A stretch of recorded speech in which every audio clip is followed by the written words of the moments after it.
ਮੈਨੂੰ ਕਾਲਜ ਆਉਣ ਦਾ ਮਸਲਾ ਹੈ। ਬਿਮਾਰ ਰਹਿੰਦੀ ਹਾਂ। ਵੱਡਾ ਬੱਚਾ ਹੈ, ਉਹਦੀ ਸ਼ਾਦੀ ਕਰਤੀ ਹੈ ਅਤੇ 3 ਧੀਆਂ ਨੇ, ਇੱਕ ਛੋਟਾ ਬੱਚਾ ਉਹਨਾਂ ਤੋਂ, ਅਤੇ ਮੀਆਂ ਨੂੰ ਫਾਲਜ ਹੋਇਆ ਹੈ ਅਤੇ ਦਵਾਈ ਮੈਂ ਆਪ ਲੋਕਾਂ ਦੇ ਘਰਾਂ 'ਚ ਕੰਮ ਕਰਨੀ ਆ, ਦਵਾਈ ਲਿਆਉਣੀ ਹੁੰਦੀ, ਬਿਮਾਰ ਰਹਿੰਦੀ ਹਾਂ ਅਤੇ ਦਵਾਈ ਲਿਆਉਣ ਵਾਲਾ ਕੋਈ ਨਹੀਂ।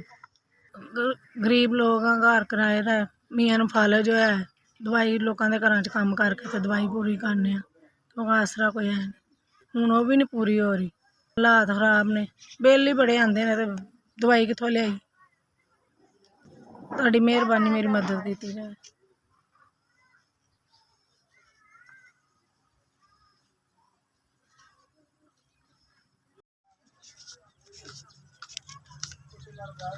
ਪੰਜ ਹਜ਼ਾਰ। ਅਸਲਾਮ ਵਾਲੇਕਮ।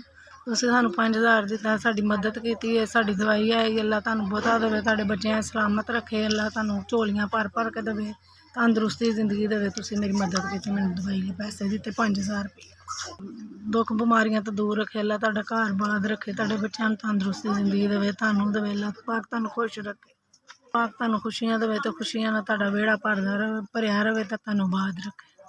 ਸਾਡੇ ਵਰਗੇ ਮਾੜੇ ਬੰਦਿਆਂ ਦੀ ਮਦਦ ਕਰਦੇ ਰਹੋ ਅਤੇ ਕਦੀ ਕਮੀ ਨਾ ਆਵੇ। ਅੱਲਾ ਪਾਕ ਤੁਹਾਨੂੰ ਬਹੁਤਾ ਦੇਵੇ।